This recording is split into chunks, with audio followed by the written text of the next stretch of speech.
High friends, welcome to my channel. Tiffin recipe करत आहोत। आजची रेसिपी आहे पनीर पराठा। अगदी टेस्टी आणि झटपट होणारी रेसिपी आहे, तर रेसिपी पूर्ण बघा।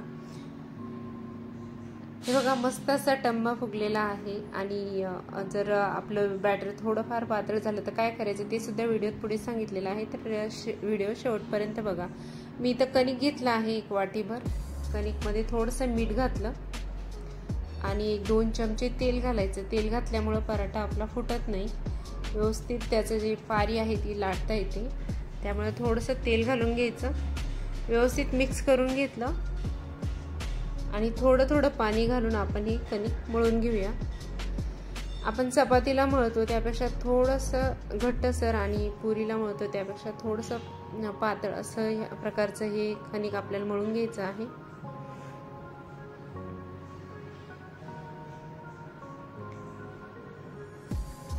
पूर्ण पिठाचा गोळा एकजीव करून घेतला मी आणि कणिक मळून साईडला ठेवून दिलं। त्यानंतर मी इथं पनीर घेतलं आहे। पनीर 1 दिवस आधी आणून घेतलं होतं, त्यामुळे थोडंसं ते फ्रीज झालं होतं, म्हणून मग मी गरम पाण्याच्या भांड्यात ठेवलं आणि लगेच बाहेर काढलं। त्याचे जे साईडचे पार्ट होते ते कट करून घेतले आणि इथं किसून घेत आहे। 250 ग्रॅम पनीर होतं, ते किसून घेतलं मी। त्यामध्ये थोडंसं आलं आणि लसूण ठेचून घातलं आहे। थोडीशी बारीक कट करून घेतलेली कोथिंबीर घालते।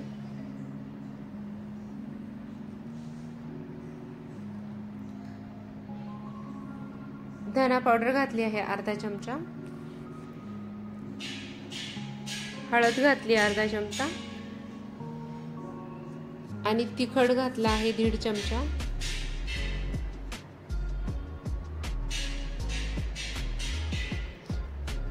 सर्व साहित्य एकत्र करून घ्यायचं आणि मीठ आपल्याला जेव्हा पराठे लाटायला घ्यायचे आहेत तेव्हा घालायचं।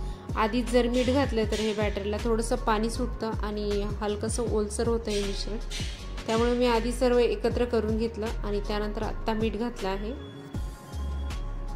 मीठ घातल्यानंतर परत एकदा एकजीव करून घेतलं आणि तवा गरम करायला ठेवला आणि व्यवस्थित मिश्रण एकजीव करून घेतलं। हे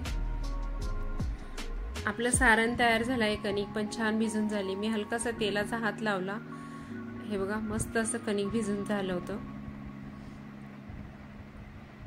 थोडासा उंडा घेतला कणकेचा तोडून आणि आपण पुरणपोळी करतो त्याप्रमाणे एक कणकेचा उंडा तयार करून घेतला। मी थोडंसं कोरडं पीठ लावून घेतलं, वाटी तयार करून घेतली कणकेची आणि यामध्ये थोडंसं कणिक घातली आहे। यात वरून तयार केलेलं आपलं मिश्रण भरायचं, भरपूर असं सारण भरायचं हे आणि परत एकदा थोडंसं पीठ वरून भुरभुरायचं, म्हणजे हे जे मिश्रण आहे हे व्यवस्थित या पोळीमध्ये पसरल्या जाईल आणि आपला जो पराठा आहे तो फुटणार नाही।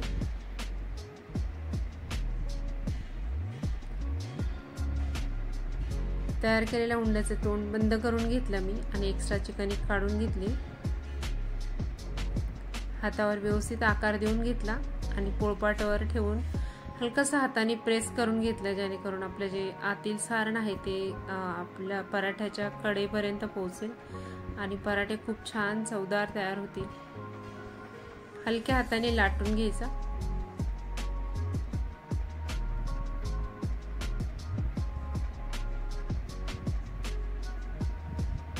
दोन्ही साइडने लाटून घेतलं मी, उलटा करून दोन्ही बाजूने लाटून घेतला। तवा गरम झाला होता, थोडंसं तुपाचा हात लावला आणि लाटून घेतलेला पराठा तव्यावर घातला आहे। तेल, तूप, बटर तुम्ही काही लावून भाजू शकता। आपण जे बाहेर पराठा हाऊसमध्ये पराठे खातो ते अशा प्रकारेच तयार केलेले असतात। मुलांच्या टिफिनला दिले तर मुलांनाही खूप आवडतात आणि शिवाय पनीर म्हटल्यावर पौष्टिकही असतात। बरेच मुलं दुग्धजन्य पदार्थ खात नाही, त्यामुळे पनीरचे पराठे मात्र नक्कीच खाऊन घेतात, तर त्यामुळे नक्की बनवून बघा। हे बघा, मस्त असं तूप लावून मी दोन्ही बाजूनी खरपूस असे पराठे भाजून घेतले। एवढ्या सारणामध्ये जवळपास 8 ते 9 छोट्या आकाराचे पराठे तयार होतात। पराठे तयार करून झाले होते, त्यानंतर मी 2 टोमॅटो स्वच्छ धुवून घेतले आणि टोमॅटोला हलकासा तेलाचा हात लावला। आपण इथं टोमॅटोची चटणी बनवूया। एक जाळी घेतली आणि त्या जाळीवर हे टोमॅटो भाजायला ठेवले आणि पराठे करून झाले होते, त्यामुळे त्या तव्यावरच एक 3 मिरच्या आणि थोडंसं लसूण भाजायला ठेवलं आहे। हे बघा थोडंसं भाजून झाले, वळून घ्यायचे, दुसऱ्या बाजूने पण व्यवस्थित भाजून घ्यायचे। अशा प्रकारे टोमॅटो भाजून घेतले मी। खूप छान चटणी तयार होते, एकदा नक्की बनवून बघा। तुम्ही कुठल्याही प्रकारचे पराठे केले तर अशा प्रकारे टोमॅटोची चटणी पटकन होते आणि छान लागते, आंबट गोड तिखट चवीची। याची जी साल आहे ती काढून घेतली आणि टोमॅटोला कट करून घ्यायचं, रफली कट करायचं, कारण आपल्याला मिक्सरच्या भांड्यात फिरवायचं आहे। दोन्ही टोमॅटो कट करून घेतले आणि मिक्सरच्या भांड्यामध्ये तव्यावर भाजलेली मिरची आणि लसूण घातला आहे। हे टोमॅटो या मिक्सरच्या भांड्यात घालताना हलकेसे प्रेस करून घ्यायचे, म्हणजे आतील बिया आणि पाणी काढून घ्यायचं, म्हणजे खूपच आंबट चटणी तयार होणार नाहीये। छान आंबट गोड तिखट चवीची चटणी तयार होते, पण थोडंसं ते पाणी प्रेस करून काढून घेतले मी। त्यानंतर या भांड्यामध्ये मीठ घातलं आहे चवीपुरतं आणि थोडीशी साखर घालायची। मस्त अशी चटणी पटकन होते तयार। 1 चमचाभर जिरे घातलं आणि मिक्सरच्या भांड्याला पाणी न घालताच फिरवून घेतलं आहे।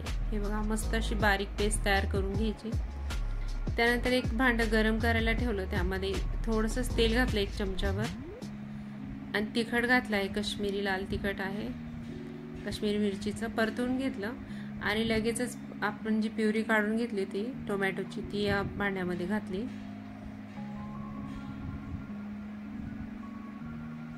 मिक्सरच्या भांड्यात थोडंसं पाणी घातलं आणि ही चटणी एक 2-3 मिनिटांसाठी शिजवून घेतली। मस्त पटकन होणारी रेसिपी आहे। तयार झालेले पराठे आपण सर्व करून घेऊया। मस्त असे पराठे तयार झाले आहेत, मुलांना टिफिनला द्यायचे आहे, त्यामुळे मी अशा प्रकारे कट करून घेतलेत।